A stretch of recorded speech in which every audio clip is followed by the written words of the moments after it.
Hello and welcome back to Stop the Press. I'm Rob Chadwick and I'm a lecturer at Exeter College in journalism. I'm here with Bill Martin, who is 35 years experience as an editor in national and local titles.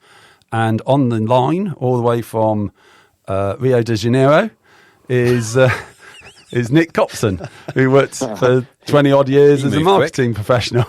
He's not, he's in London. I just thought it would sound more glamorous. We were just, as you know, our last episode was about sport and hype and how the media treats sports people, etc., etc. And we came off air and we started talking about loads and loads of more stuff. And we thought, well, let's just do a second part while we're sat here. So it is literally 10 minutes later, and we're going to talk part 2. How does sport treat people? As I was doing the intro, though, Bill was waving at me in a way that suggested something wasn't right. So, is there anything that? No, that's fine. Okay, that's good. What brought it about really was I was talking about how I felt the media should be reporting on stuff, but not trying to actively make stuff happen. Because Nick mentioned about Sam Allardyce and the fake shake, and we talked a little while ago about the panorama that looked into the Met Police, which wasn't a sporting story, but was a similar situation where someone was actively trying to make someone misbehave in order for them to be able to report on it. And I feel that's kind of not what I don't feel like it's fair on people for the press to be out there trying desperately to make people misbehave so that they get a story. So what did you think of Sam Allardyce and the fake shake then, Bill? Well, I mean, I don't agree with you. You know that. Well, I know that because you said it 5 minutes ago, yeah. But you're not supposed to say that. No, in that, I think. So, Nick, talk us through the Sam Allardyce story. So he was manager of England, wasn't he? Just been appointed. He'd done one game. He'd won it. Best ever England manager, 100% record. 100% record. And then, what happens next? Well, I don't remember the actual story, unfortunately, Bill. But he'd recorded one win, and he'd been set up in a hotel room, and I forget which media outlet it was now. News of the World.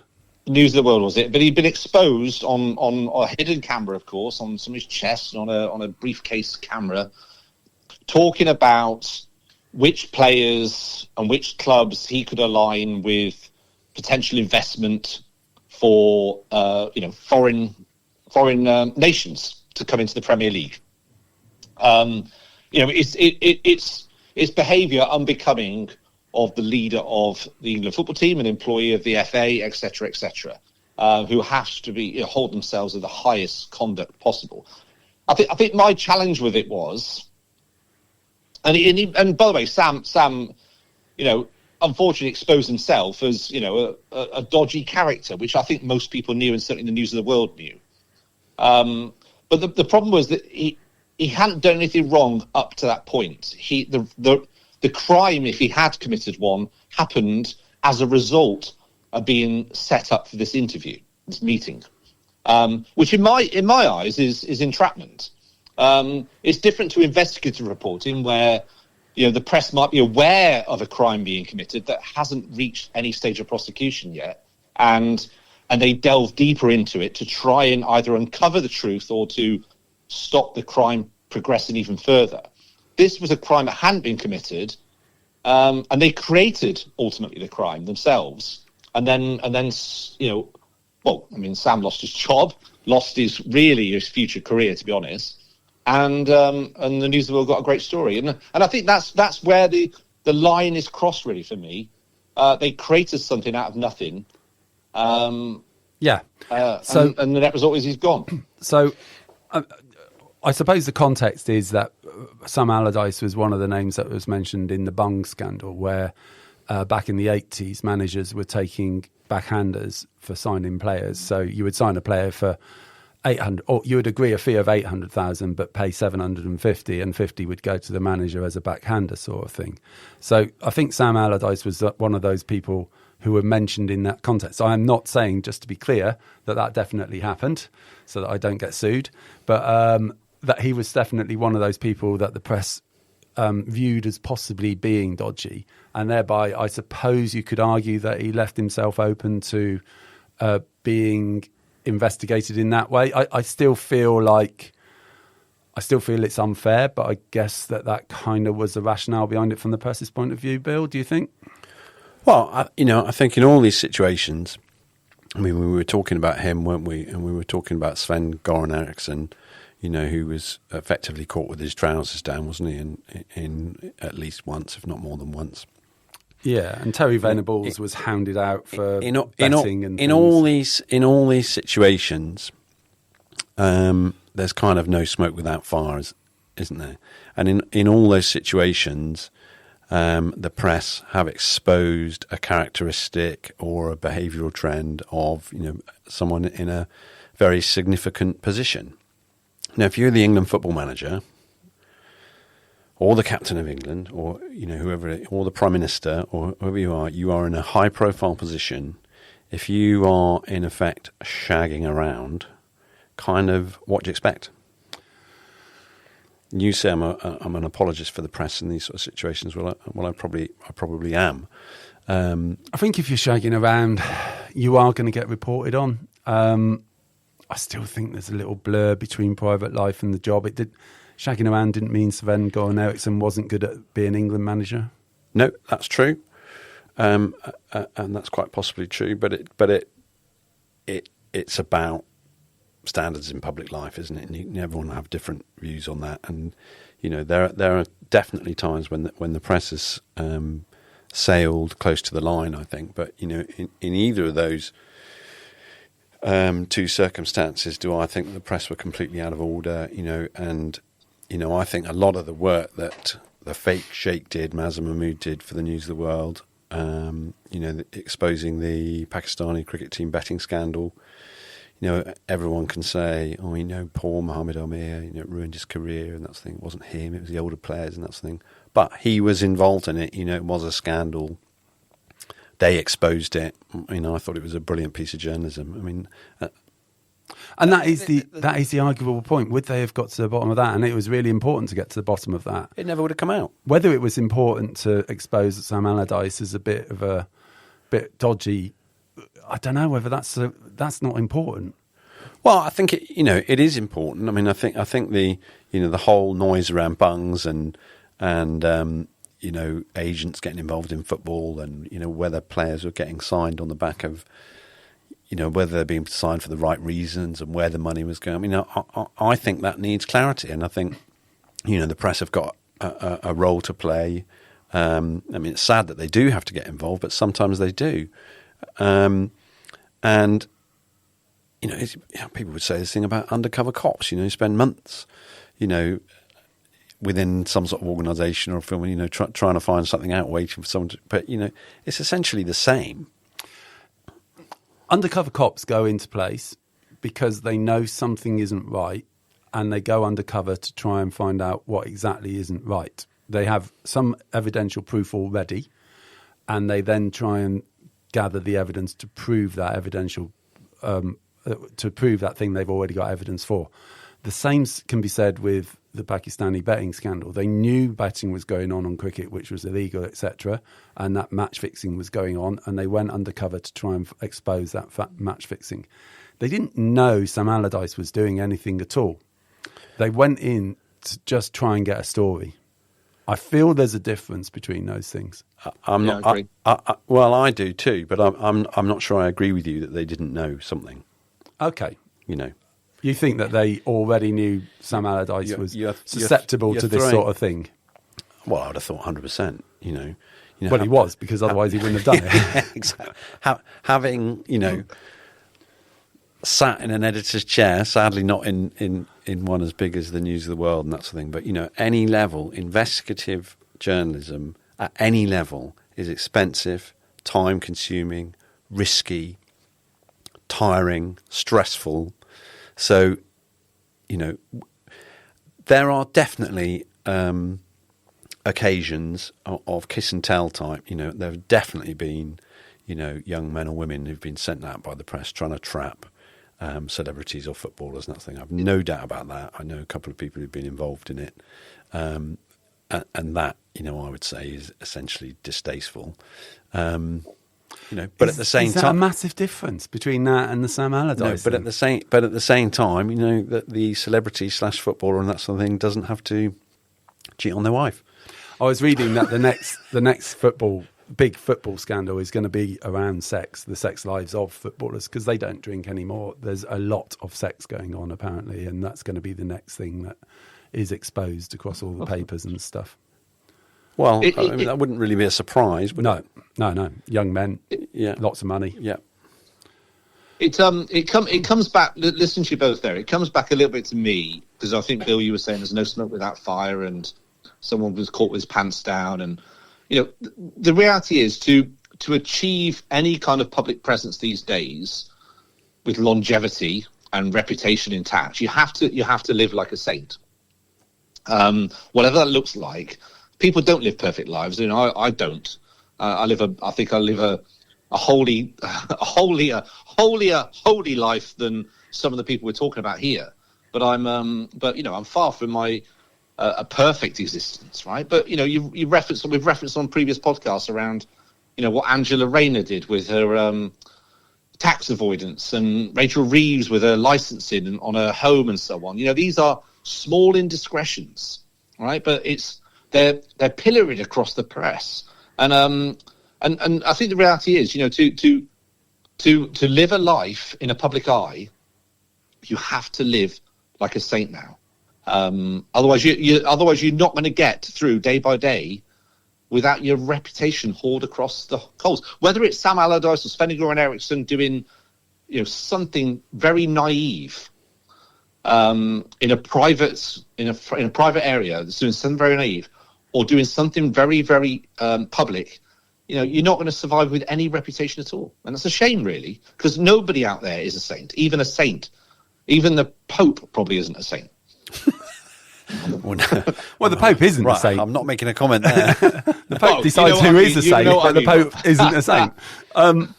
No, of course they're not. And I've always said that by driving this agenda of anyone's fair game, and we can have a crack at anyone, and we can even set them up if we want to, then we make the people who get into office in public life less good than they would be otherwise. Because I think people who are really quality people who would do a really good job in politics, in management, et cetera, wouldn't go near it with a barge pole because of what, everyone's got a bit of a background, So who in their right mind would want to subject themselves to that unless you're some sort of narcissist, basically? Well, that's one of the problems in public life now, isn't it? Exactly.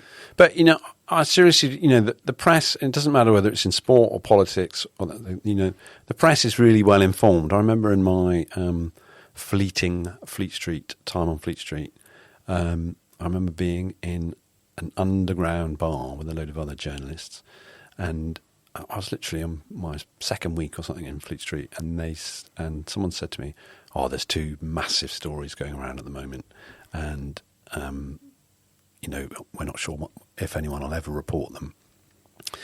The first one was, I'm not going to say because it's never come out. So, oh really? Yeah. Oh come on! No. Oh come on, Bill. We want listeners. Come Bill. on! Yeah. And the second one, up our listenership. and the second one, and I thought that one was not believable. And the second one was John Major's having an affair. Oh, with Edwina Curry. And I was like, what? That was just unbelievable back then. And obviously it wasn't reported for a long time, but sure enough, what was it, 10 years down the line, the story comes out that John Major was knocking around with Edwina Curry. And I just remember thinking then, well, fair enough. The press knows. Yes. Yeah, the press knows. So maybe there was something more with Sam Allardyce than had previously been reported. Coming back to the Pakistani betting scandal, we talked about Mohammed Amir just before we came on air, actually, and the fact that at the time he was 21, and for our listeners who don't know about the scandal, basically what was happening was spot fixing, and spot fixing is where you bet on something specific to happen within a match. So quite often in the old days, people would bet on when the first throw-in would be in the match, and you'd find that players would kick it out in the first 10 seconds, and people got wise to it, and it became like, people got started getting hold over the calls because of it. But in this particular case, people had backed Mohamed Amir to bowl a no ball in a specific over or on a specific bowl, and it was so blatantly obvious. He was a good 2 foot over the line when he was bowling the ball, that people asked questions instead of just letting it go. And it led to this massive investigation where the fake sheikh got involved and basically exposed massive illegal gambling in Pakistan and match fixing involved in Pakistani cricket, basically. Well, in cricket in general.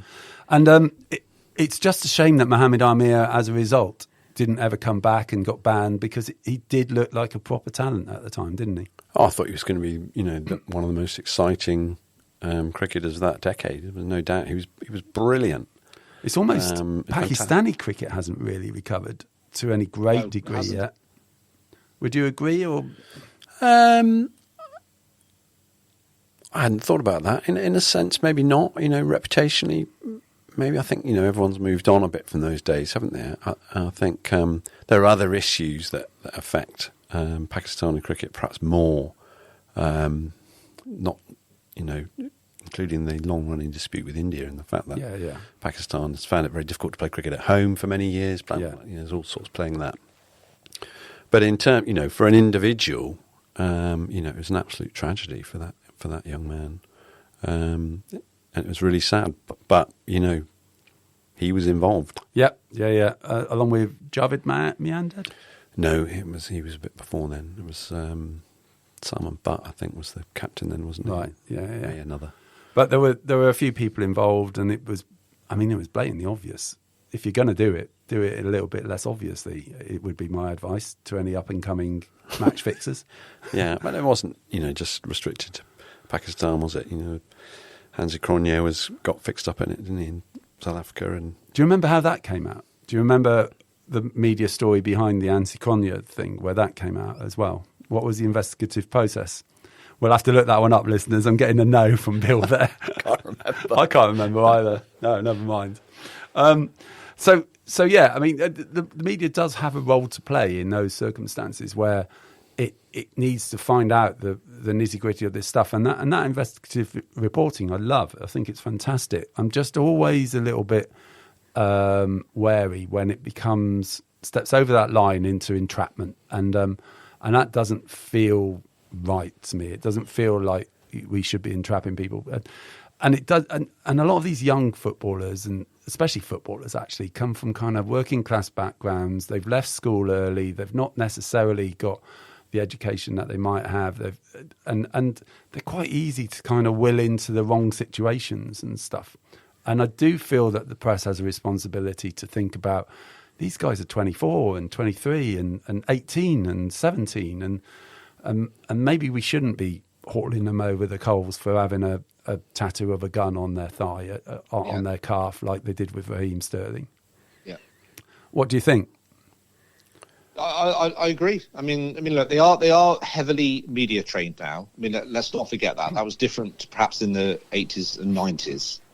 They have that on their side, especially if they are a, uber talented, wonder kind that is coming through. Of course, they would be, right? And they're managed closely by their agents and their club, so they are more protected. But I do think, yes, you're right, Rob. They've got to understand that these in most cases, an up and coming sports star will be just out of their teens at best.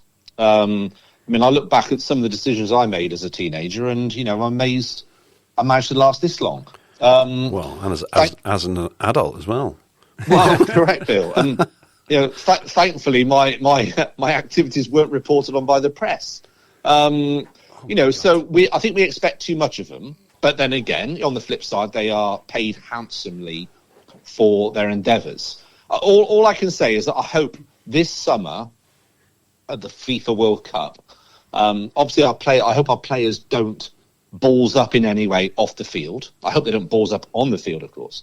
But I hope but anything, as long as they do their job properly, I hope the press just report on the on-field tactical performances, right? And they won't, will they? Give our players the best chance possible of winning. That's what I'm hoping for. Let's just focus on the game and reporting of the game. But I guarantee you, if the England squad decide to take a 5-day holiday between games and go to a resort and sit in the street getting pissed for 5 days, the press will report on it. Yeah, you know, they absolutely that's won't. my point. They won't do that. I hope we just do our job properly on the field. You're right, Bill. Yes, of course. I have to expect the press to report that. Do we think, on a wider basis, do we think that these young men predominantly, without being sexist about it, but those are the well-reported sports. The female sports at the moment aren't reported on in such detail, but so these young men are role models just because they're good at sport. That feels like a really intrusive, unfair thing to project onto these people. Yeah, but that's a societal issue, isn't it? Rather than one just about the press. I mean, and social media will contribute to that as well, won't they? Becoming an influencer now is like every kid's ambition, isn't it? If they don't want to be a footballer, they want to become an influencer. Funny enough, fantastic ambition. In our way in here, on our way into here, I was talking to a former journalist who I bumped into, who's been doing some lecturing to students. He says, "Do you watch television?" The students say no. "Do you listen to the radio?" No. "Do you read newspapers?" No. And he sort of thinks, well, what are you doing a journalism course for then? Well, I'm the same. All of my students, they barely watch television, barely. Yeah, but they operate. They operate in this sort of vastly disparate media world now, don't they? Where information's coming at you from all over. So, I think it's all too easy to blame the press, and it's all too easy to to say. Clearly, the press in some situations with young men or women in any sport go too far. But essentially, no one can become an elite athlete now, particularly in football, particularly in the UK, without being ready, for what's going to come. Yeah. And and in Premier League clubs and Championship clubs, they must all know that now. Which all goes back to what.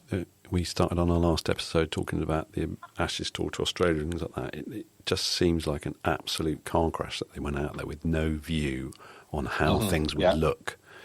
How things looks, it's everything now, isn't it? I think they just didn't care how things that they were so arrogant. It just felt, the whole thing felt arrogant. We're going to play like this. We're going to do this. We're going to do this. Don't care what people think. We're just arrogant about it. It just felt like really arrogant.